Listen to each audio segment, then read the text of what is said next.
Magandang araw mga kaibigan. Bigyan natin ng reaction opinion itong post ang balita ngayon. Breaking! We are 18, we are not afraid. Excuse me. Attorney Baligod nagpahayag ng matapang na mensahe bago tumungo sa Senado. Naglabas ng matapang na mensahe sa social media si Attorney Livito Baligod ilang oras bago tumungo sa Senado ang grupong Brave 18 nitong Lunes, Hunyo 8, para sa kontrobersyal na pagdinig ng Blue Ribbon Committee Gatchalian Black na pinamumunuan ni Senator Erwin Tulfo. Sa kanyang Facebook post, simple ngunit makahulugan ang kanyang mensahe. Mga kababayan, magkita-kita tayo sa Senado ng Republika ng Pilipinas ngayong umaga, June 8, 2026. Grabe ano, ang tapang. Akala ko hindi na sila mag-attend kasi delikado. Baka i-cite in contempt sila lahat eh. O ngayon, attend kami, hindi kami takot. O, tingnan natin gaano katapang ngayon si Erwin Tulfo. Kasabay dito, ibinahagi niya ang isang graphic na nagpapakita ng 18 dating sundalo at naglalaman ng isang mahabang pahayag na nagpapaliwanag kung bakit umano sila nagpasyang magsalita sa gitna ng kontrobersyang bumabalot sa kanilang testimonya. We are 18, we are not afraid. Erwin, hindi kami takot sa iyo. Ang galing, ano, nakaka-nervyos. Hindi kami takot. Kung matapang ka, matapang din kami, Erwin. Napapalibutan ka namin. Sabi niya, we are 18, we are not afraid. We wore the uniform with honor. Yes.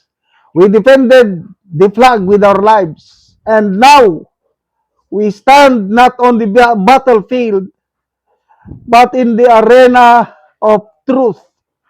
We are 18 former Marines who have chosen conscience over comfort, truth over silence, and country over. We have seen enough. We have heard enough.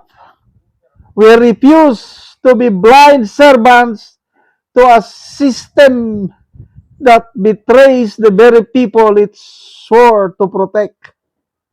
This is not rebellion. This is not politics. This is patriotism. When those in power forget their oath, it is the duty of those who once carried rifles to now carry the truth. We will not be intimidated. We will not be silenced. We will not back down. The Filipino people deserve transparency. They deserve accountability. They deserve a government that fears corruption, not one that protects it. We stood for the republic before we stand for it again. Ang naturang post ay inilabas bago nagtungo ang Brave 18 sa Senado upang humarap sa pagdinig kaugnay ng mga aligasyon ng anomalya sa flood control projects at umano'y sistemang kickback na naging sentro ng nakaraang pagdinig.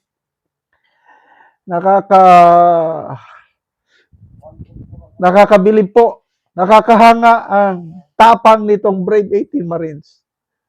Ako personally, natatakot ako na mag-attend sila.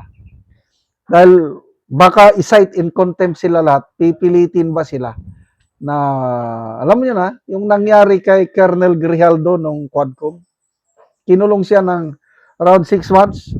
Baka ganyan din ang mangyari sa Brave 18. Kaya natuwa ko nung sumulat si Senate President Alan Peter Cayetano sa kanila na bogus yan. Hindi naman niya sinabi na huwag silang mag-attend. Kaya lang, sinasabi lang na ang legitimate na Blue Ribbon ay yung kay Pia Cayetano at Marcoleta. So, with this, safety na sila itong Brave 18 dahil may dahilan na sila na hindi mag-attend. dahil sa sulat ng Senate President. But despite the danger na makulong sila, pumunta pa rin. Grabe. So,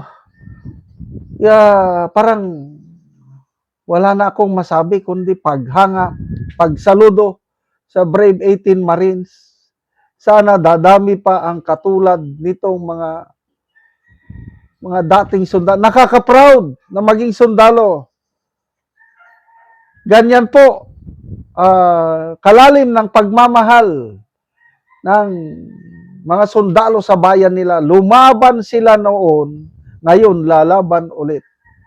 Hindi na yung baril, armalite ang hawak, kundi katotohanan. Dahil ako, naniniwala ko na nagdadala sila ng katotohanan. Yung motibo nila sa paglantad is wala nang ibang motibo kundi pagmamahal sa bayan. Na nakokonsensya ako, na natatats ako yung sabi nila na bakit sila lumantad? Dahil nahihiya sila sa kanilang mga anak at apo na hindi magsalita, alam nila mali ang nangyayari, sangkot sila sa makamalian dahil nung una hindi nila alam na galing sa nakaw na pera yung dinideliver nila. Later on, nung lumabas si Orly Gutesa, doon nila napagtanto na pera pala ng taong bayan ang mali-malitang dinideliver. Kaya ngayon ito, nagsasalita na sila, handang makulong. Kaliwat kanan, ang dami ng kaso na naisampa sa Brave 18 Marines, kaya lang hindi sila tumitigil. Nandiyan pa rin. So, ipagdasal natin sila on their way to Senate. I don't know kung ano nang nangyari. Sana patnubayan sila ng Diyos, protektahan sila, at ang katotohanan ang mananaig.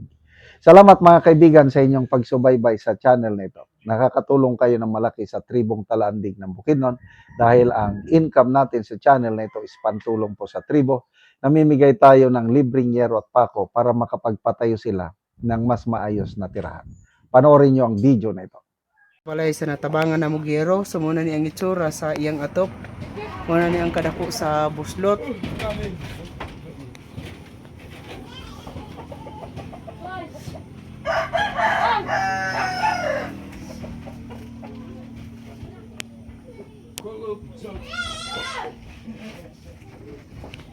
So karon mag-atop na ni siya sa gitabang sa iyang hero.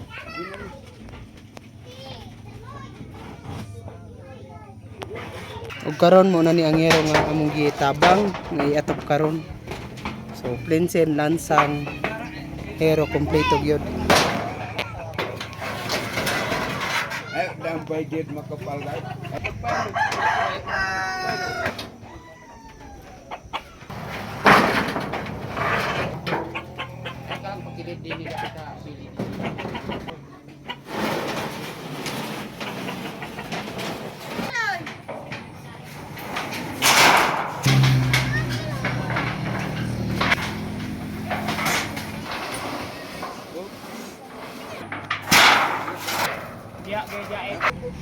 Nainay kamat.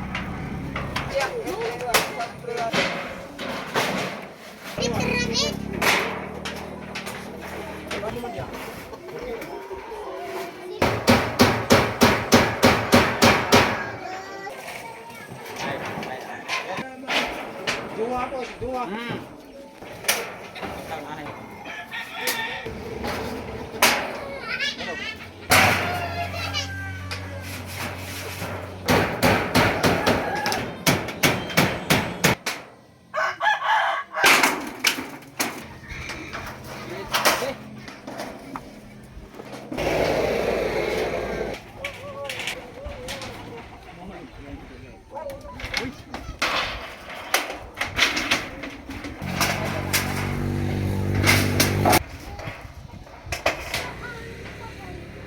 Ug karon humanagyod sa pag-atop ang ginatabang nga yero. Makita nato nga nakaatop na gyud.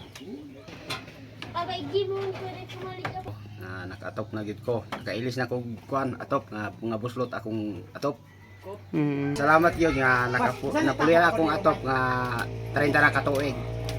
So salamat kayo.